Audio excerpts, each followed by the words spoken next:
Hello and welcome to another episode of the HaskinCast Podcast. I am your host, Scott Haskin, here with another fantastic guest.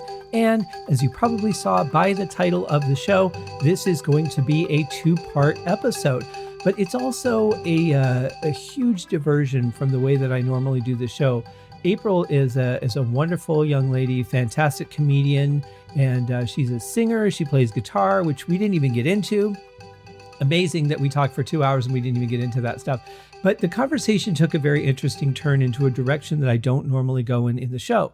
Normally, I don't talk a lot about politics or social issues or things like that because they're conversations that most people can't have, and they're too opinionated, and everything is just so heated right now that I really try and use the show as an outlet for people who want a break from all of that.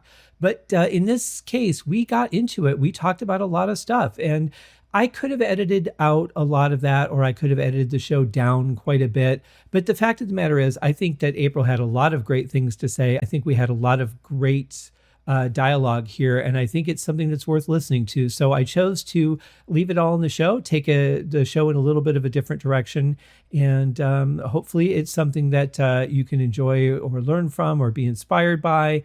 Everyone has their own opinion. Everyone has their own approach. We all feel differently about different things that are going on in the world today, between COVID, between politics, between all the protests and the tension and everything that's happening right now. And just, feeling stuck inside is not helping with all that because we feel trapped. And so, you get tense, you get pent up, and then that needs to be let out somehow. And so you can't go to the bar, you can't go to the movies. Well, I guess some places now you can. But there's so many things that you can't do, which makes us feel even more helpless. And so it's like, you take all that and you mix it together and you just get anger and frustration and the need to vent and the need to force opinions and that sort of thing. So I think that there's a lot of good in this talk, and hopefully it will help somebody or make them feel better or make them smile, or hopefully find a way to ease some of that tension. So anyway, that's why this episode is the way it is. But we do get to talk about comedy and learn some very interesting things about that because I've not had a comedian on the show before. I know a couple of comedians, and it's a very different life because, they have to kind of focus on what's going on in the world because that always enters the picture for what they're going to talk about, whether it is personal issues or political issues or differences or whatever. A lot of comedians use that in their act. So it's very important for them to keep up with what's going on. Whereas for me, I do a podcast, I create music, I write books, and I really don't need to know as much what's happening in the world. I don't need to soak up every bit of hatred and anger that's being forced on us in every direction. So for me, it's less important. And I can just be an artist, whereas for her to be an artist, it is important. So it's a really interesting contrast between the different things that we do. Anyway, that's why this is a two-part episode, and it was a great conversation. So I do hope that you enjoy it. And before we start that conversation, a couple things going on. Very sadly, in Las Vegas, shows have started permanently closing Le Rêve over at the Wynn Hotel, which I have some very fantastic friends that were musicians in that show. That show has now closed permanently. And, as sucky as it is, I get it. That has got to be an expensive show because it is a water-based show. And it's got to cost a lot to maintain the water, to maintain the sprinkler systems and all the things that they do with the show that are mechanical that have to be maintained, on top of the fact that because it's a water show, you're also looking at a lot more laundry, a lot more costumes that need to be repaired. So the expense of the show has to be much higher. And it sucks as it does. I kind of understand it. I'm very sad. It was a beautiful show. I saw it a couple times and absolutely loved it. And I saw it in two completely different versions of the show because they had revamped the show shortly after the first time I saw it. And then I got to see it sometime after the change. But, it sucks because I'm watching so many artists be displaced. And here in Vegas, from what I understand, we don't have the same relief that they do in some of the other states, which is really weird because we have so many artists here. But maybe that's why, because it's such a huge concentration that the cost would be too high. I don't know. Like I said, I really don't get into that side of things, but I am very sad to see that happen. I'm very sad for my friends. And it's tough. So, there are artistic things like the Actors Fund that also, my understanding is that does help with musicians as well. So check into those things and see how you can help some of these wonderful folks. Hopefully, they're going to find a way to reopen some of these shows the way that they have the movie theaters. I don't know exactly how it works, but, I know that has begun. And hopefully, there will be a cost-effective ways for the theaters and the companies like Cirque du Soleil. The last I heard with them is that they have filed for bankruptcy, but the original owner might be trying to buy them back. I don't know. It's a big drama. And but there's a lot of Cirque du Soleil shows here, and it's not just the musicians and the performers. It's all the behind-the-scenes people. The wardrobe, the costume designers, the riggers, the people that keep everything maintained, all the audio people. There's just so much to it. The people that are the ushers, the people that work the concessions. So many people are involved with each and every one of these shows that when one of them closes, it's a pretty huge deal. And I don't know what it's like in the casinos right now. I know that a lot of them are operating at a very minimal capacity. I've heard that MGM is going to lay off a bunch of people. So everything's kind of a mess right now. So, be kind to people. Everybody's going through their own thing. And not a lot of people are going to talk about it, but it's really important to, be extra tender right now, extra caring, empathetic, supportive. If you can support financially, that's great. But even just, being available for people, because with all of this comes the emotional side of things that is not going to be easy for a lot of people as well. On top of COVID, then there's all the repercussions of COVID, and it's crazy. And then I heard that here in Nevada, in August, almost 10,000 people were being evicted for non-payment. And it's like, okay, well, we're still in this lockdown. We still have a lot of people that are out of work, but the grace period for it is over, but it keeps going on. So, I don't know what's going to happen, but we got to take care of each other because nothing else seems to be doing it for us. So please be kind, be thoughtful, be considerate, and help if you can. It's how we get through this, I think. And that's about it. So this being a 2-part episode, of course, it'll be a couple weeks before I air the second part. And I've got a special episode coming up for you guys next Wednesday. In the meantime, I will ask once again, I'm going to do it every week. Please keep those ratings coming in. Whether it's 5 stars, 1 stars, 2 stars, 4 stars, more 5 stars, more 5 stars, more 5 stars. Just be honest. If you like the show, give it a great rating. If you don't like the show, give it an honest rating. If you have some feedback, feel free to write me at scott@scotthaskin.com. Working on bringing you some more guests. Again, a couple of guests that I have been pushed back as releases continue to be pushed back during this. Although I do find it interesting because, Deep Purple released their newest studio album last month in the middle of all of this, and it went to number 1 in I don't even know how many countries, quite a number of them, and within the top 10 in, it seems like a good majority of the world. So obviously, not being able to tour, but releasing is still a very successful thing. So hopefully, we need content. And, if you guys listened to the show that I did a couple weeks ago with Summer Helene, we're running out of stuff that's already been shot that's new. So it's bring back, like I saw that Sister, that old 80s sitcom is now on Netflix. So it's like bring that stuff back so we can watch it again or find a way to make some new stuff, which there's so many restrictions on. So get your art out there. We need it. We want new stuff. Don't be afraid. Like this is the time to really I don't want to say take advantage of the situation because that sounds kind of lame, but that's really it. You have an opportunity here as an artist to get seen because there's so little new stuff coming out that you've got a chance to shine. So my advice to everyone who's thinking about releasing something, just do it, just get it out there. Very important. And so that's about it. Hopefully these guests that I have lined up will be able to come on the show soon. In the meantime, please also keep your album review suggestions coming in. They're definitely very interesting, and I'd love to hear more about what you would like me to review for albums. And I don't know, maybe I'll do a TV show or something. And that was really fun last year when I did Stranger Things. And of course, Stranger Things isn't going to be coming back for a while because they did not finish shooting it. So they can't really air something they haven't finished shooting. And so I won't be doing that one anytime soon, but maybe there's something else that'll be fun. I've actually just gone through Cobra Kai that it just converted over to Netflix. And man, I got to say, the writing on that show is fantastic. The intensity. I don't watch a lot of television or movies or anything. I usually just have them on for sound while I'm doing other things.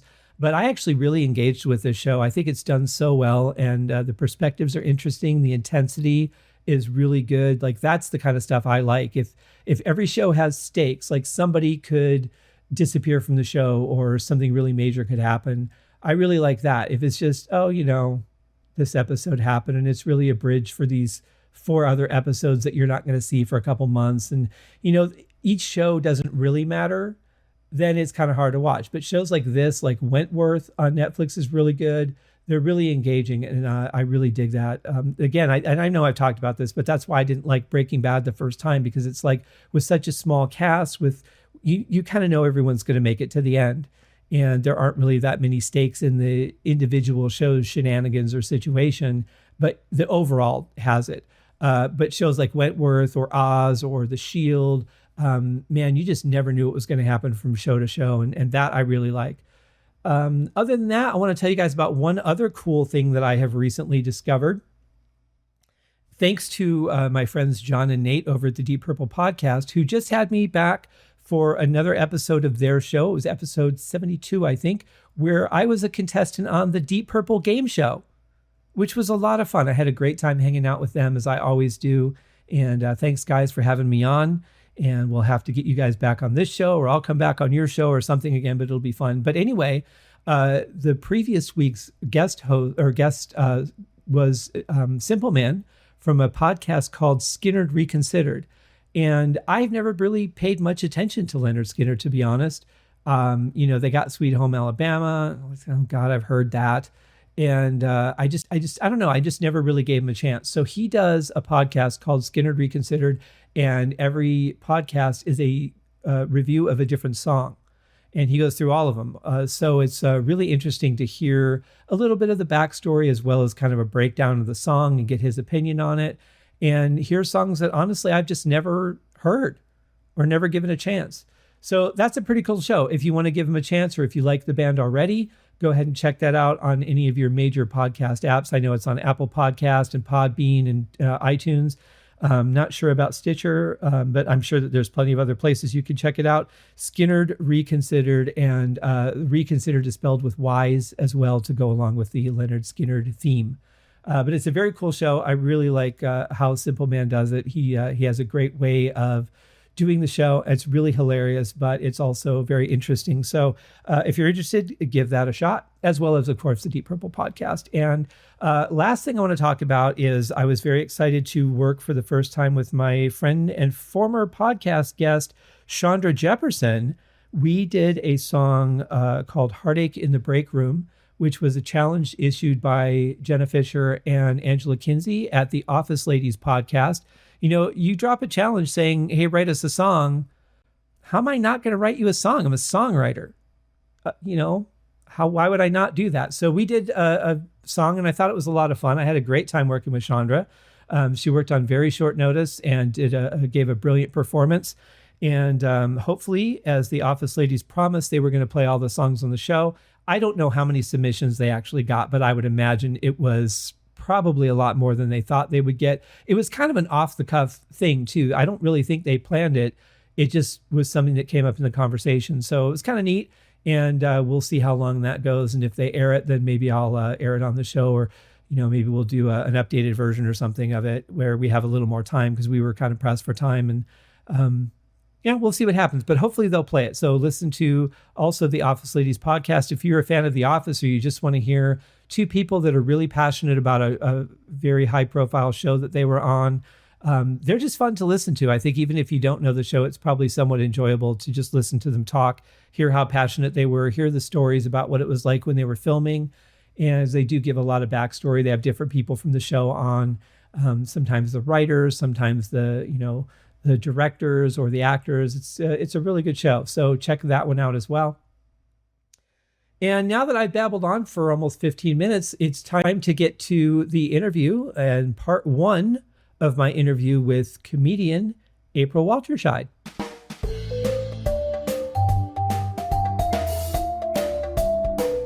All right, ladies and gentlemen, I am very excited to bring my next guest onto the show. This is the first comedian I've had on, and not only a comedian, but a vegan comedian. And we're going to find out what that's all about. Let's talk to April Walterscheid. April, how are you today? I'm good. How are you? I'm great, thank you. You sound very reverby today. Oh, do I? You do. I don't know if it's because you're in the process of moving or not, but it's very echoey. It sounds kind of cool and ethereal, like you're broadcasting from space. I could change rooms here. Hold on. No, this is fine. I like it. I think it adds a nice little touch. Okay. If you think it's not going to be a problem? Not at all. Not at all. So what is happening in the world of comedy these days? It's everything's kind of shut down. Are you guys finding some paths to get through? Yeah, we're all on Zoom, and we're also doing like drive up comedy.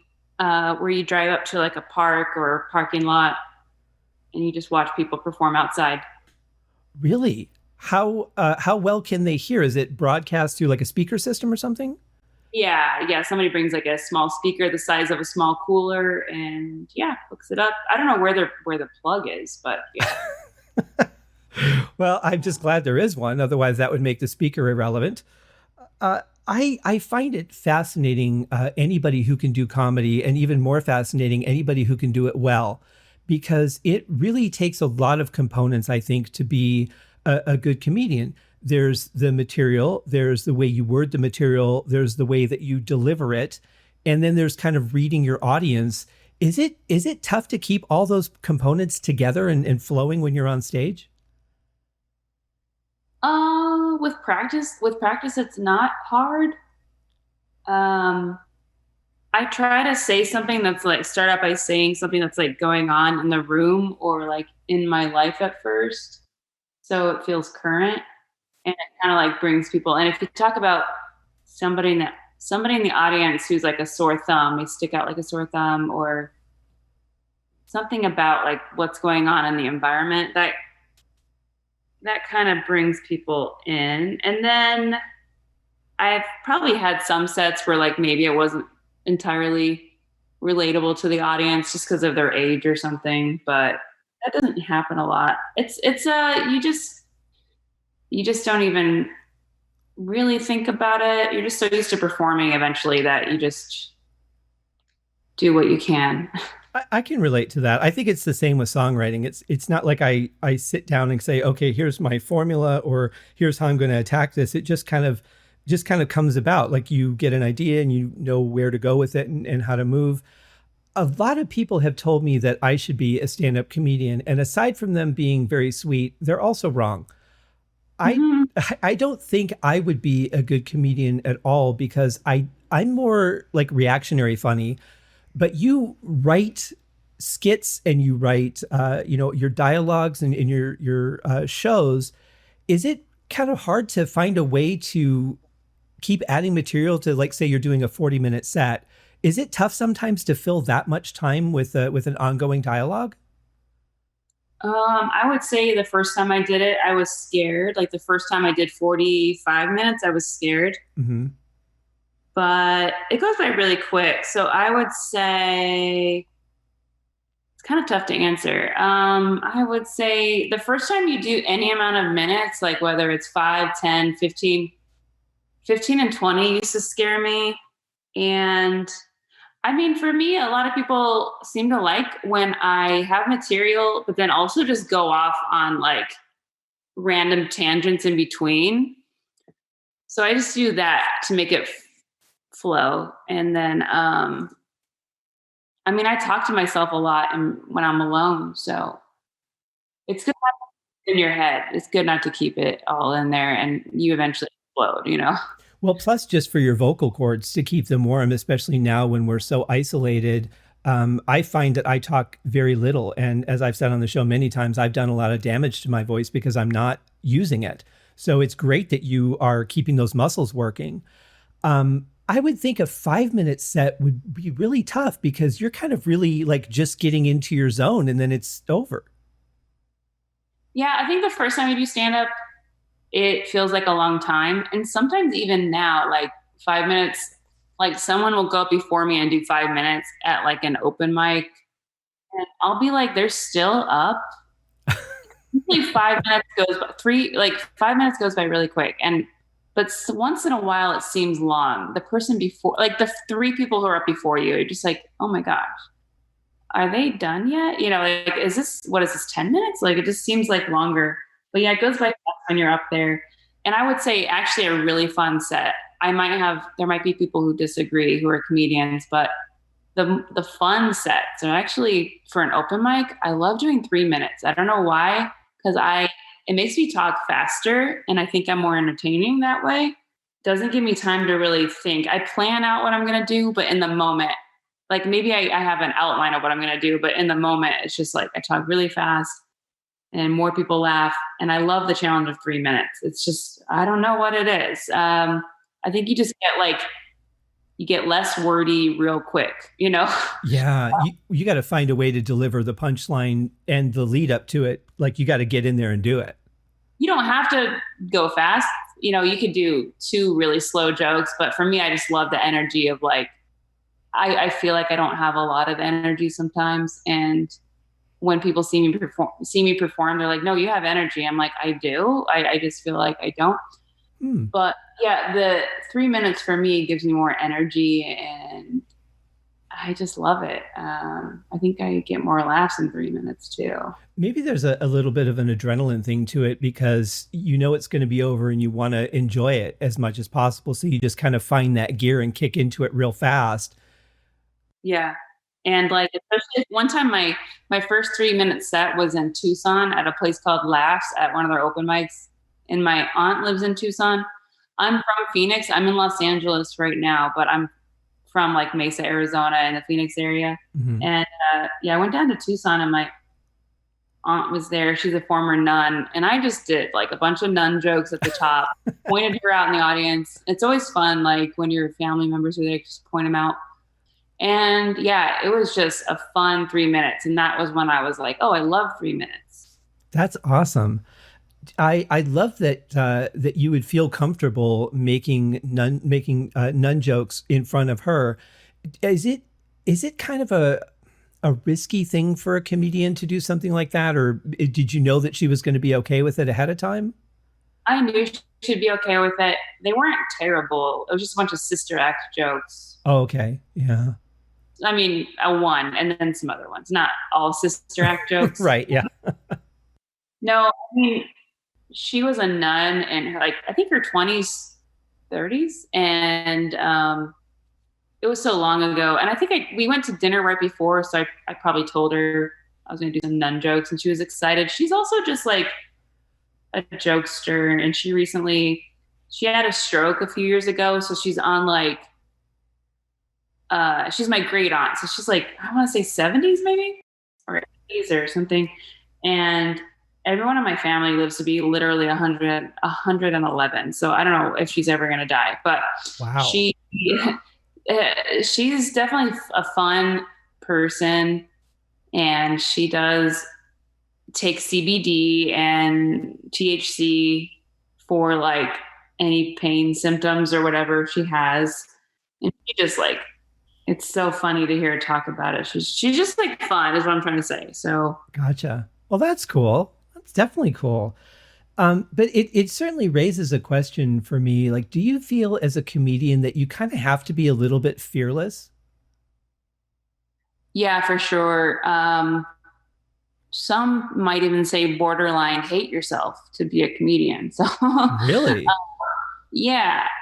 I think a lot of this, for me, like if I kind of feel self-deprecating, that just makes me more like down to earth as a comedian. And I mean, I want to be like perfectly happy all the time, but I don't think that really helps you be real and write stuff that's like, you could write something fantastical, but I like to put it like down to earth starting out. I don't know if any of that makes sense. I hope it makes sense. Yeah, it does. But are you able to separate yourself from that? Like if you do a lot of stuff on, let's say, like my life is really sad, I haven't done this in a while, or I haven't gotten to do that. Are you able to like come out of that and separate that so that you don't internalize it off stage? Sometimes it's hard. Sometimes it's like the way you eat. I don't know if I even answered the question right before this one. Sorry. You did, yeah. No, you did, yeah. Okay, good. Yeah, I have to definitely eat healthy. And I mean, I've noticed about myself, if I have too much sugar, that makes me internalize things a little more in a negative way. So I have to watch like how much sugar I eat. I'm not even diabetic. I just have to watch that. And that's probably a tip for anyone who's an artist out there. If you're feeling down, just look at how much sugar you're taking in, and cut it in half and then see how you feel. That's a great observation. I hadn't considered that. I have recently kind of come to the conclusion that I just have too much sugar in general, because sugary things are quick and easy to eat typically.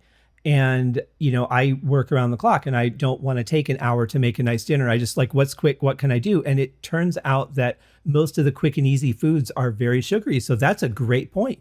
Yeah. And there's the high and the crash. So that's, if you're ever feeling down, it's probably the high and the crash, too, that's contributing to it. Personally, I might even start, I'm not diabetic, but I might start taking like blood sugar herbal remedy or herbal pills at like Sprouts or Whole Foods. I might buy some of those and just see if that helps, so that I can eat more sugar. There you go. We'll just make the room for it. Yeah. Yeah, make some room for that sugar. Let me get some pills to make it, to level out everything I eat so I don't feel these ups and downs. What was that? Was it, I think, in the Hunger Games where they took pills to make themselves throw up so that they could gorge more and make sure that they tasted everything? Is it like bulimia, but with pills? I didn't see that movie. Yeah, I kind of. It was the rich people versus people who like have not just been poor, but they've been beaten down by the rich people. And the rich people have these lavish dinners with all kinds of desserts. I mean, more than the eye can see. And their goal is to eat everything possible. So they'll eat until they're stuffed. Then they'll take this pill and throw it up. And then kind of like Epicac, I guess. And then they'll go gorge on more until they've tasted everything. And that just sounds like a horrible way to live. Yeah, it sounds like the way you said they have fancy desserts. It sounds like the scene in Hook where they are eating invisible food and they're like, just imagine it. And then all the desserts appear. That's the only way I can relate to that scene, is just suddenly like Robin Williams and the kids are just having a food fight and all that stuff looks amazing. So is that what it looks like if I watch the movie? Kind of. Yeah. Yeah. Oh. Now I want to watch that again. That was such a good movie. And you can't go wrong with Robin Williams. No. You really can't. He was interesting. I saw him on a show called Real Time with Bill Maher, which was the follow-up show to Politically Incorrect. Good show. Good show. It is. And but his whole thing was he can't not be comedic. I've seen him have serious conversations in interviews, but he was just so much on all the time that he couldn't sit still. He had to interject a joke everywhere. And I think he just didn't really know how to turn it off. Yeah, it's possible. I mean, during, like, if I go on a date or hang out with a guy or have, an interview, I definitely feel fidgety, and I have anxiety when I am talking to people. So, I mean, today I'm pretty good, but usually I'm I cannot stop fidgeting or something. So I bet it's that. I bet it's like nervousness. And also, I mean, a lot of times I hear something and I want to blurt out something and I have to kind of stop sometimes. I could see that. I get that way too. I'm not good around people. And I think I'm okay doing the show because there's no one in front of me. Yeah. And I can edit out anything I say that's stupid, even though I typically leave it in. It just makes the show more interesting.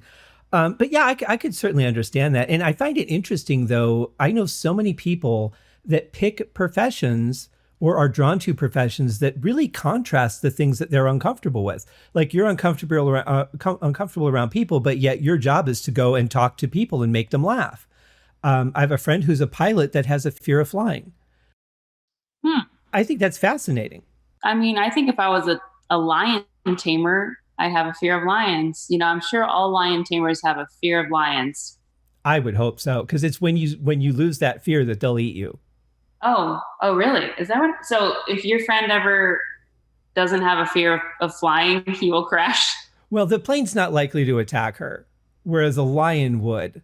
I think the lion might sense the fear a little bit, and I think they would sense that cockiness or confidence if you didn't fear them anymore. If you thought, I got this, I don't need to be on guard, then they're going to find that moment and just go for it.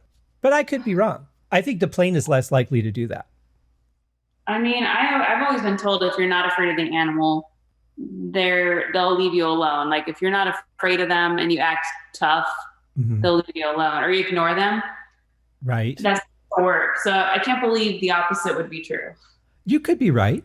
You could. I have a huge fear of sharks from seeing Jaws at the drive-in when I was like 5 years old. Who doesn't? Yeah. I mean, I refused to take a bath because I was certain that the shark could come up that tiny drain, a 25-foot shark could somehow make that happen.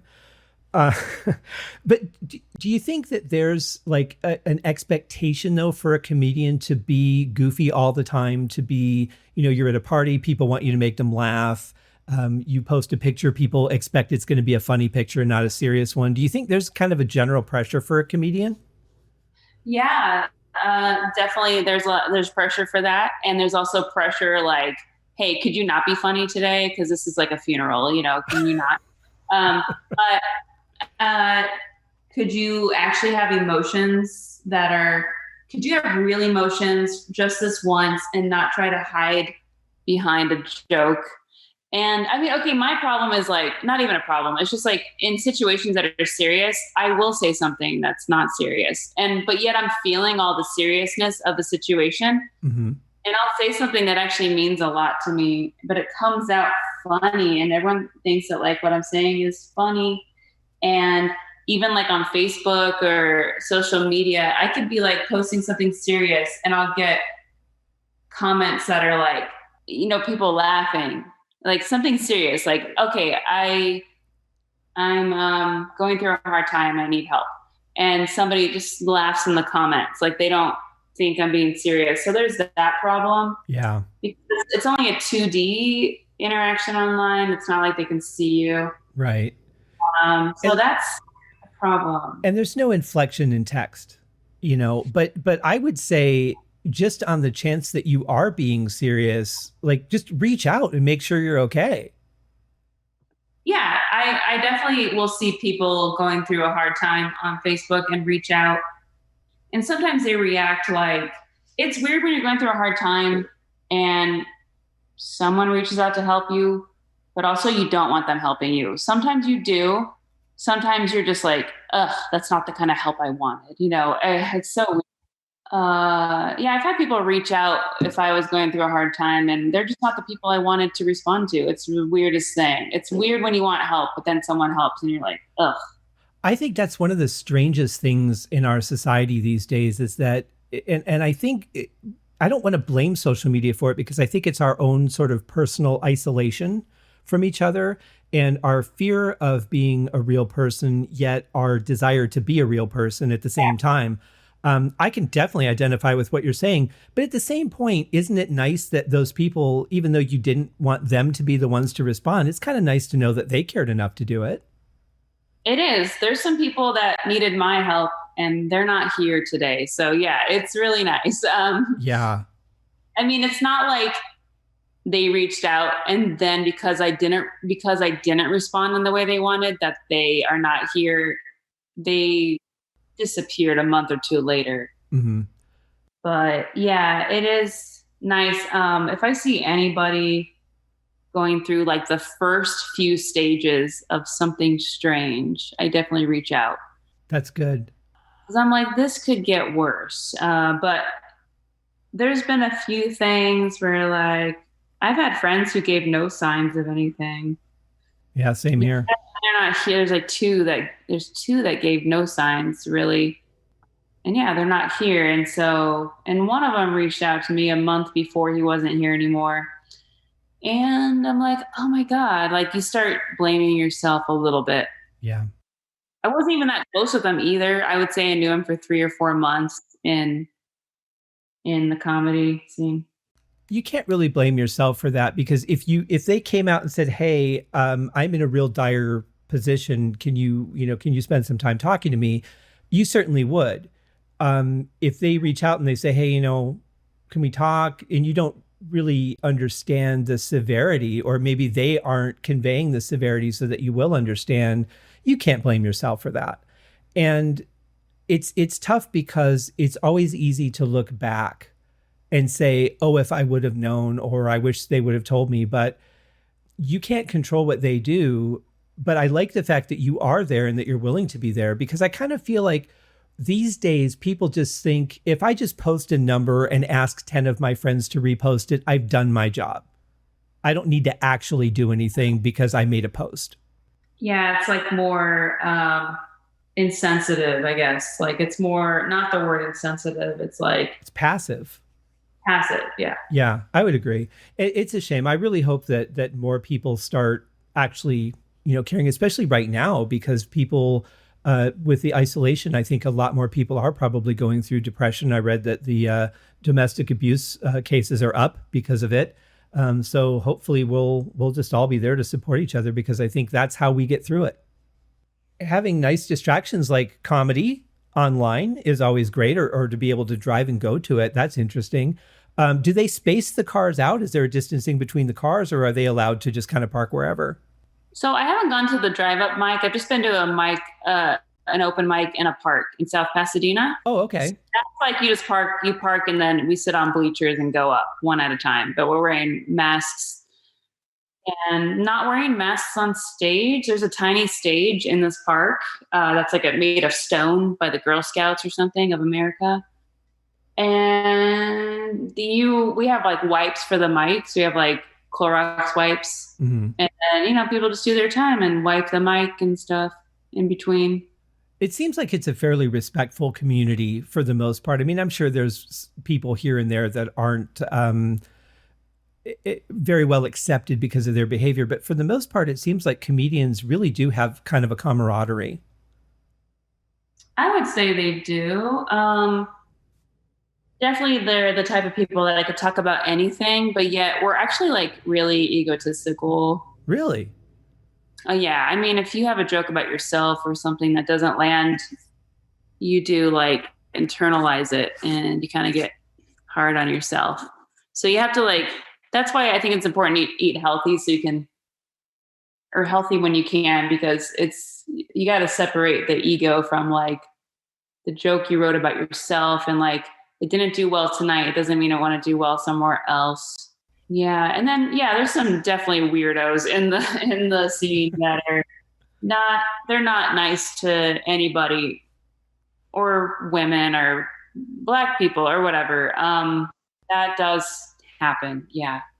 And those people aren't necessarily booked, or they're banned from places, but they're maybe accepted at like 1 out of 30 open mics or shows or something. Once word gets around about you being difficult, I think in any artistic community, there are always people that will follow you. But I think that it's a lot harder to find those opportunities because people just, they don't want to deal with you. So if you're just a cool person and you treat everyone well, you'll probably do a lot better. Definitely, for sure. Yeah. Well, that's just a general rule of life, really. Is it hard though when you're not in front, like when you're right in front of the audience, when they're right there, you can see their reactions, you can read them. When you're on this stage, is it harder because you don't really get to read them as well with the masks and everything else? Not for me. I think for some people it is. And there's some people that right now during COVID-19, they will not do Zoom shows at all. Or I think they do, like in my hometown of Phoenix, Arizona, I think there's still like comedy shows going on not all the clubs, but one club in particular. And then there's some open mics still going on. So I don't know like how they're doing it over there, but I have some friends that won't do Zoom shows because I think maybe they're worried about their stuff being recorded by the host because you can record on Zoom, or like they just don't want to hear one giggle. They want to hear a lot more laughter. But I mean, even at open mics, they're all comedians. So you're getting laughter, but it's like, is it real? You know, it's not a paying audience. So it's like, are they laughing because they just like me as a person, or are they laughing because this was actually good? You never know really. But if you do a joke a bunch of times in different places and it still lands, and then you go to a big comedy club and do it and you get like a ton of laughter, that's how you know that joke is good. But sometimes there's a joke that doesn't land anywhere at an open mic or wherever, but then you do it at like the Improv and it gets like a ton of laughs because they're real people. They're not comedians in the audience necessarily.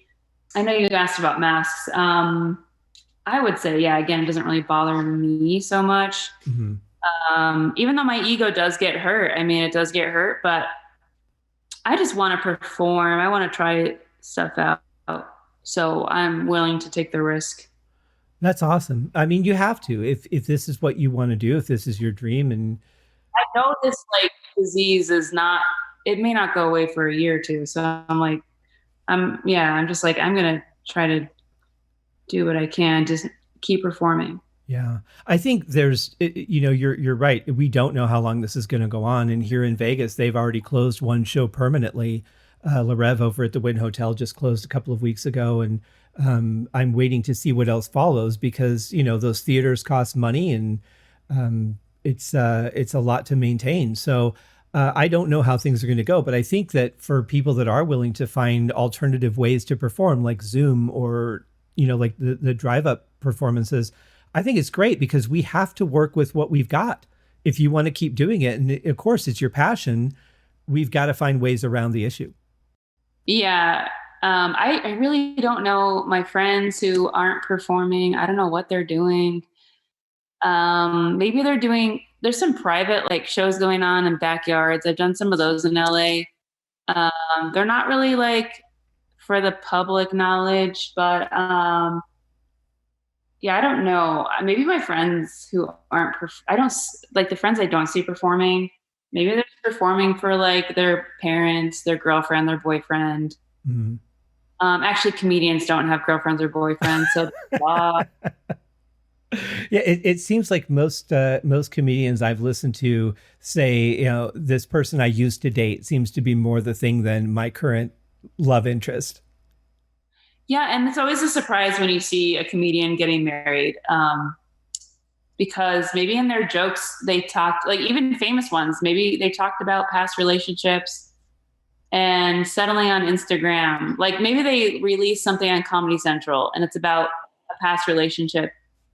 And that must be old material because like on their Instagram, suddenly they're married like a few days later. And I'm like, oh, with somebody the whole time? Right, yeah. But I kind of like, I really am like, I gotta mention this. I'm not sure if I ever want to get married, but I'm definitely like into being single. But if a relationship popped up, I'd be up for it. Like if there's somebody, it's hard to find somebody that agrees with you on like a lot. Like they don't have to agree on everything, but like maybe just having a relationship. It's hard to get someone who just wants to be in a relationship with you. Like maybe you're both honest and like you communicate well, but it's hard to find someone who wants to be in a relationship with you. Yeah. So if you can't even agree on that, I mean, you gotta go. Yeah, if you can't create at least the foundation together, there's really no building to build on that. Yeah. So, I mean, I'm single most of the time and enjoying it. But I mean, like Weird Al and a comedian named Rhea Bamford, they got married.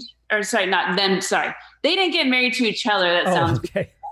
You're like, wow, that's a combo. No, but like they got married to different people. But I think they got married at like 45 or 50. I'm butchering their ages. I probably don't even know their ages. but I think they got married like later, like just recently in the past, like 5 or 10 years or something. And it kind of gives me hope. Like if I did want to get married one day, maybe I could. Because I am like I like, don't even compare me to Maria Bamford or Weird Al. Like I'm not even as cool as them at all. Like I do parody songs sometimes, not in public, but I mean, I'm not even like them. And like, I'm not even as like possibly even remotely as bipolar or weird as them. But it just gives me hope that somebody loves them.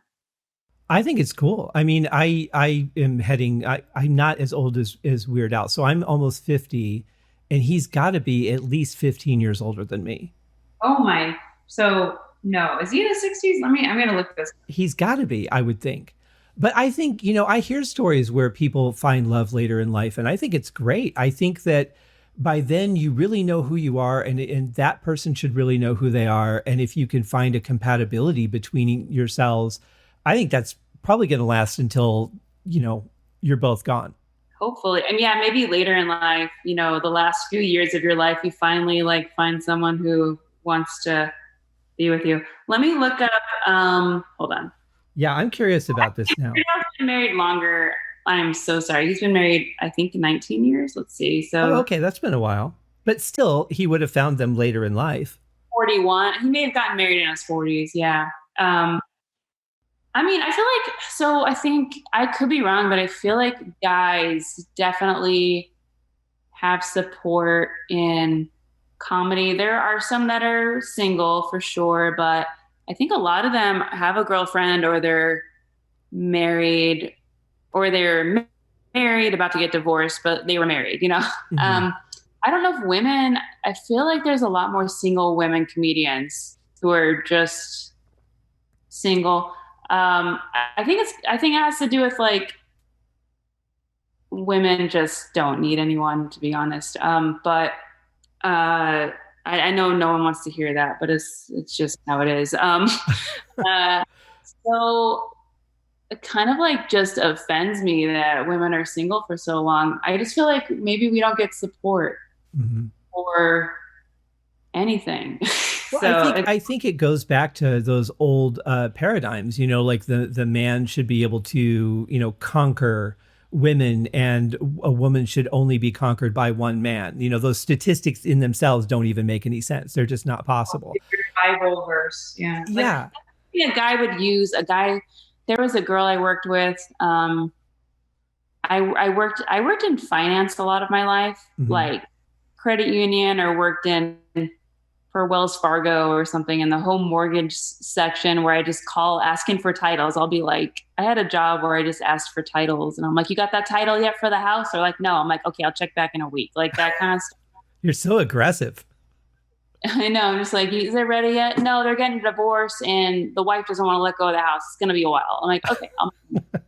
It's an OLT title, like weird title names and stuff. Like it's an OLT. And I'm like, OLT? I don't know what you mean. Anyways, I'll make a note. I'll look up how to spell it in Google and I'll make a note. Right.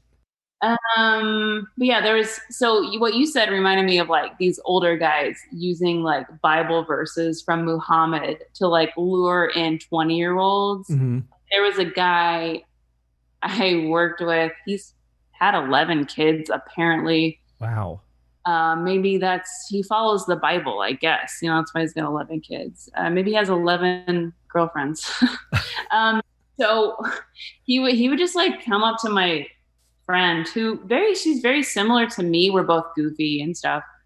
But she's 20. And I think, someone who's 20-year-old, they're like, whoa, either you cannot have a conversation with that person because they're too young or like, or it's a fascination thing because they're 20. But he would just like, she had a boyfriend. She'd been with somebody for at least 5 years. And he would just walk up to her and have her look up stuff on Wikipedia about Muhammad and like how he was 60, but he had all these 20-year-olds. And he did that. He would just try to like make advances on her like 3 times. This was like a temp job. And it was like it was like we were there for like a month or two at this point, and he made like 3 weird advances towards her, and I saw it, and she didn't speak up, but she's someone who would speak up. It's weird. She wouldn't speak up. And I think I had another job where somebody did something kind of like that. They didn't reference the Bible, but just made an advance of some kind. And I'm like, this is wrong. But the last advance he ever made at work, while she's at her desk, was this Wikipedia thing. And I just remember like talking to her. I called across the aisle. I'm like, are you going to speak up about it, girl? Are you going to say something? And she's like while this guy is at the desk, I'm like, you going to speak up? And she just was like, and I'm like, can I do it for you? And she's like, yes. And then she kind of showed me like after he left what he was saying. And I read some of the Wikipedia page. I'm like, oh my God, I'm going to complain to the manager for you. Yeah.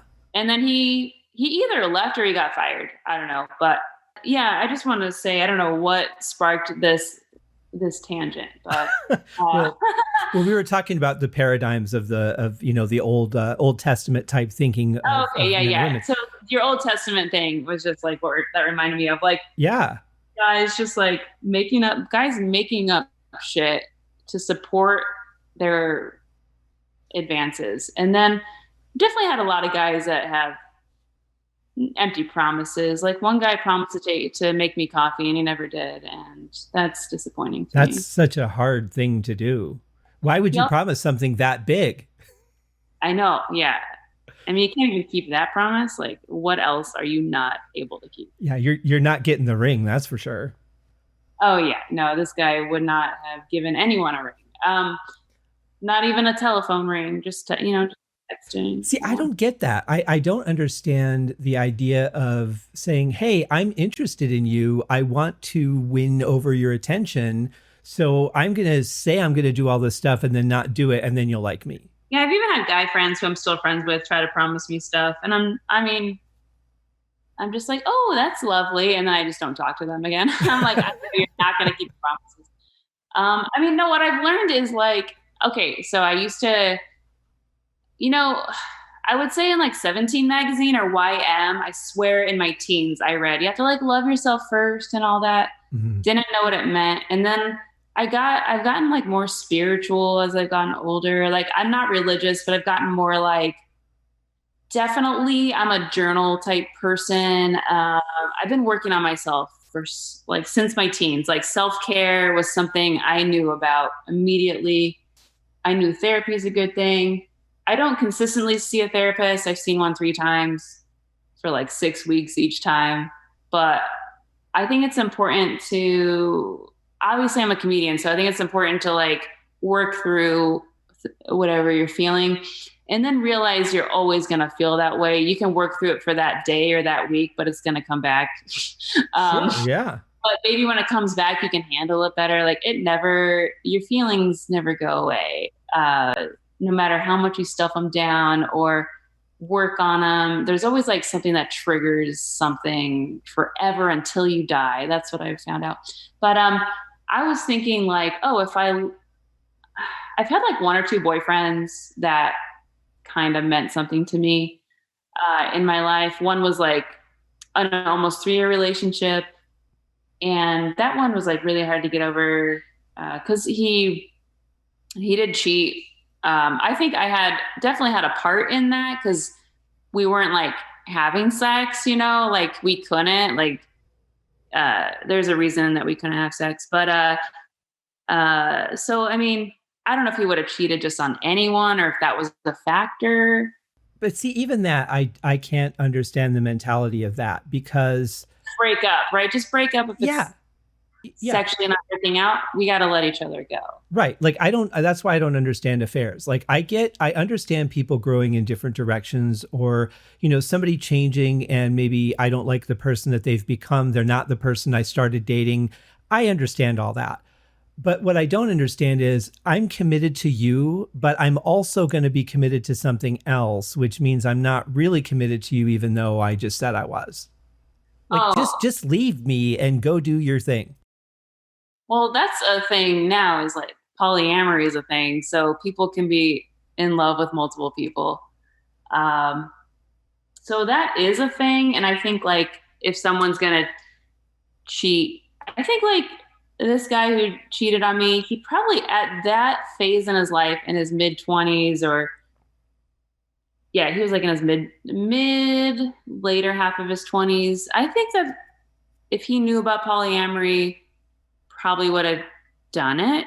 Like, I think that's something he should have looked into, but I don't know if it was a thing in like 2008, you know, I mean, I'm sure it was a thing, but I don't know if it was like talked about. I don't know. It just sounds like an excuse to me to get away with not, breaking a commitment to someone. Well, cheating is, yeah. Like if you're actually a monogamous person and you don't want to break that, I think like if your needs aren't being met, they think cheating's a viable thing. When I'm just like, you should just be polyamorous, I guess. But with the polyamory thing, I've looked into that too. I'm pretty much not into anything. I just like being single, just for the record. Right, yeah.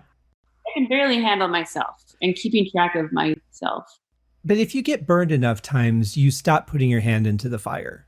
Yeah, you're right. Yeah, I mean, I just got burned once, and I'm like, I'm done. Yeah. I stopped eating Baker's chocolate after like 3 or 4 times, hoping that maybe that one I had was just made wrong. But eventually I stopped eating it. Baker's chocolate? That's the worst chocolate. That's exactly. Like there's no sweetener in that stuff. That's just for like baking. Or I've eaten that stuff. Were you eating the semi-sweet or the bittersweet? No, this was just Baker's chocolate. It was no sugar, just literally. What are you doing? I mean, okay, you're taking low sugar to like the no sugar level. Right. I'm going to say I was really young a couple of weeks ago. But I think too, especially when you're talking about a guy in his mid-20s, and of course, we all know that men mature much more slowly than women. And I say this as a general statement because there are always exceptions, but it's got to be harder as a woman to find a young, attractive man who has that responsibility and intellectual growth that you could be compatible with. Oh, yeah. Yeah, my standards are not high, and it's still hard to find. Because I have to be attracted to him. I'm visual. I have to be attracted to him. Sure. He's got to not say stupid things. He's got to actually, we can hold a conversation. Mm-hmm. And he's got to be we got to be open to each other and honest. Communication and have fun, and that's it. And that seems like a lot. But it doesn't sound like a lot, but to actually put that into reality, it sadly is. It's a lot to actually, to make it happen. It's a lot. Yeah. Because there's one thing, you could have all of that, but one thing you don't agree on, and that breaks it up. I like though that you're confident enough in being alone that you're okay with your own company. But yes, that you're also open to, well, if something came around, I would be willing to check it out. I think that's the healthiest way you can be. Yeah, but that makes, honestly, when I'm single, it's for 10 years at a time. So I don't really date. I try to, but it's just I get anxiety with one-on-one. This is a hangout. This is a date. I get so much anxiety that I'm trying to hide and stuff. So and then I tried dating apps, and that makes me want to be alone even more. So I'm on those, off of those, and I'm just it's a lot. I think we're in a hookup culture. I know people who had kids, they've been with a girl or a guy or a girl for 10 years, and now they're just into hookups. And those are my friends I write comedy with. I don't want to date them or anything. Right. It's nice. It's good to hear why they're into hookups. Okay, I'm not into that, but good for you. And I understand why. You just don't. A lot of times it's people aren't ready for that in their life. They're in a phase where it's this isn't a good time to be in a relationship. And that's how I feel about myself. I feel like it's never a good time. Mm-hmm. I'm always in a phase where it's not a good time to be in a relationship. And I think some guys can agree, maybe women can agree, you may not be ready to be in a relationship or be monogamous or be in a polyamorous whatever sort of relationship. You may not be ready for it, But then like there's a person that comes around 5 or 10 years later, and then you're like, or even like, it's like, I'm not ready until, oh, this person's come around. Well, maybe I'll do it. Maybe I'll see if it works out. Like you said, like, see, like I said, like, oh, I'm willing to try this person. Like they're attractive. We talk and it seems to be going well. And I like being with them. Mm-hmm. Yeah, let's try it out. But then like something is said or something, and it just like, oh, this is not going to work out. But I see what you're saying. I think that's the thing, is that like I have no desire to have a family of my own or anything like that. And I could say that with complete confidence. But if I were to have someone come into my life for some reason and there was just a chemistry there, I can't say that I would just say, no, you know what? I've already committed to not ever being with anybody. So sorry, you're too late. I mean, if there's a feeling there, you kind of have to explore it. Yeah, exactly. Yeah. I mean, geez, we're all just running on our feelings because I can't force myself to like somebody that I don't feel attracted to. Right. In some way. So which is everyone. I'm not attracted to anyone. That's everybody. I'm not going to be attracted to anybody. There's like 0.000000013% of people I'm going to be attracted to. But I was going to say something. Dang. Oh yeah. I just think it's like so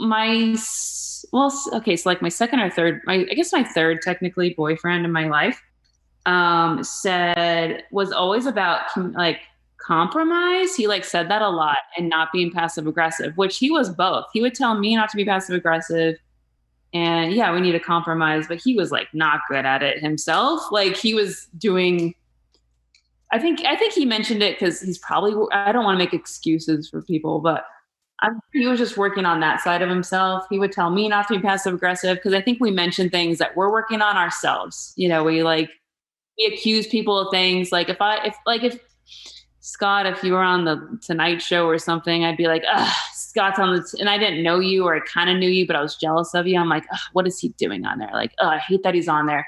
It's like really because I want to be on there, just so you know. Right. Like we say gossipy shit about people and judge them because we want what they have. So I've noticed that.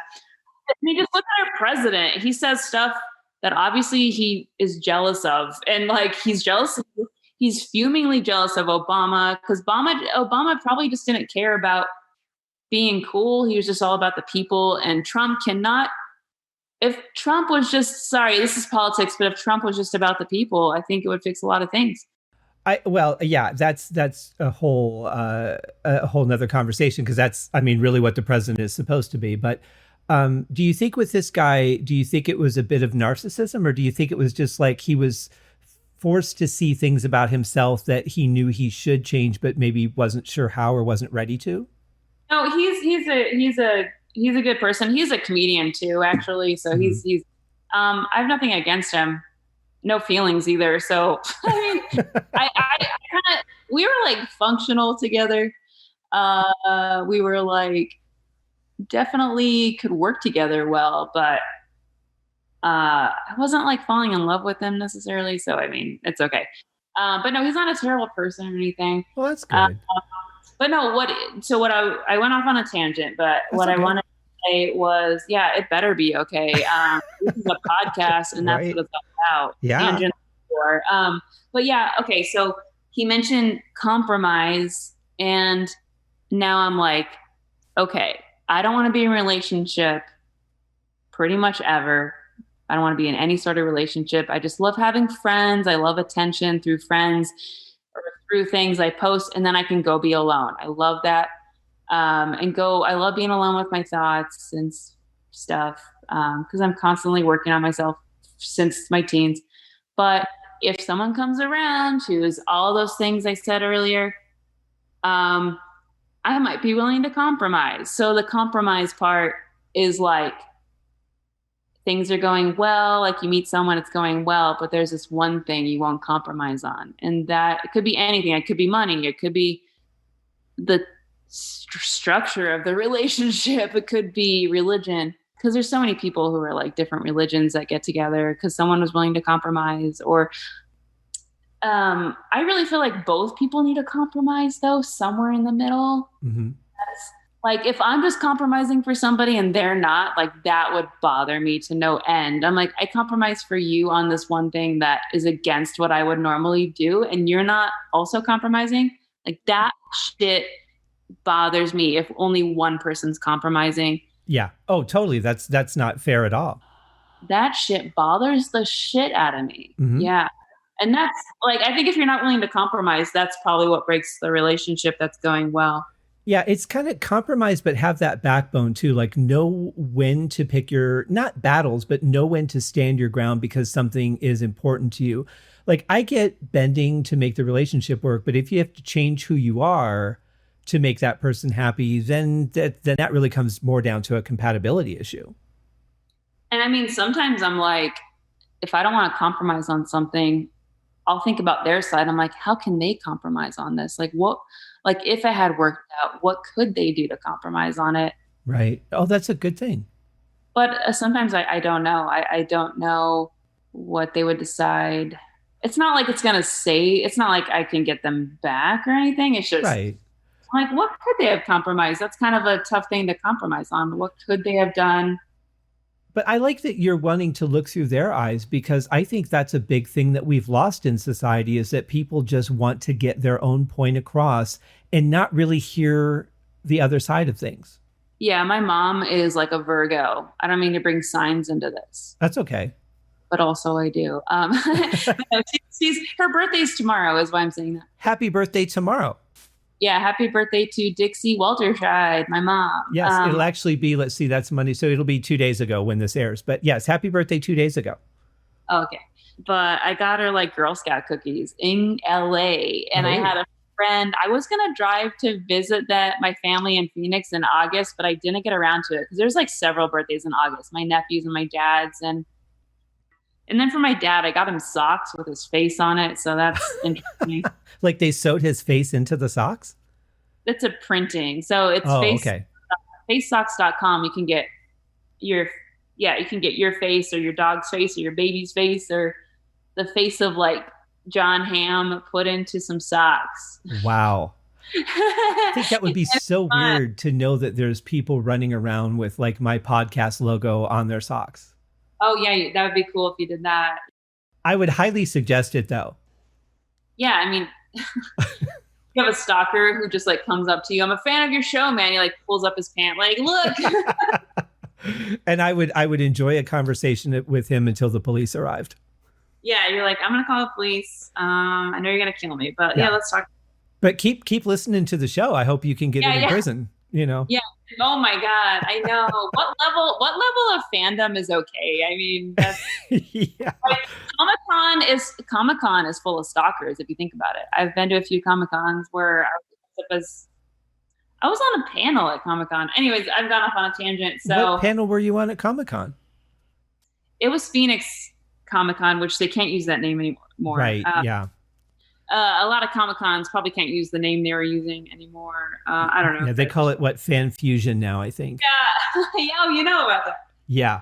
Yeah, I was just in my friend I was on a comedian panel. I've had some films shown there where I bought a ticket for Comic-Con in the years past, and I didn't go to Comic-Con, but I was like, well, I'm on this show. My film's being shown. I have to buy a ticket, right? And it turns out it was across the street at like the hotel, and I didn't have to buy a ticket. And I was like, damn. Yeah, but the recent Comic-Con I did, there was a fire alarm at the second panel, but the first panel I did was, I think it was just like comedians playing games. We were playing some sort of like games that were on TV or something. Oh, that sounds like fun. Yeah, it was really fun. I did a panel there in 2014, and it was on music and sound in movies and film, or movies and television. And they said that I was going to be part of a panel. And when I got there, it was just me. Shit, that's nerve-wracking. Yeah, it threw me off for a minute. I did drink a lot of water, I think, during that, because my throat kept drying up. And but I think it went pretty well. It was a full room too, which was nice. But I was prepared to, just interject and answer some questions. I didn't realize I had to give a whole speech. Fortunately, I was prepared because I had given that talk before, but it was a little unnerving. Yeah. Are you better at one-on-one stuff, or do you don't like crowds? I don't mind them if they aren't looking at me. Okay. Oh, that's why, we're on Zoom and I'm like, should I turn my camera on? And you're like, no. I'm like, okay, cool. No, that it had nothing to do with you. Yeah, I know.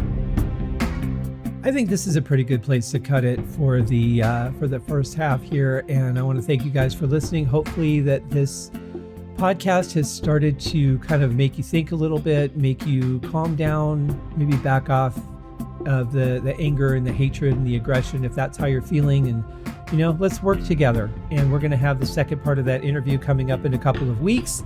And as always, thank you guys for listening. Please send me your thoughts to scott@scotthaskin.com. Check out episode number 72 of the Deep Purple podcast, the Deep Purple Game Show.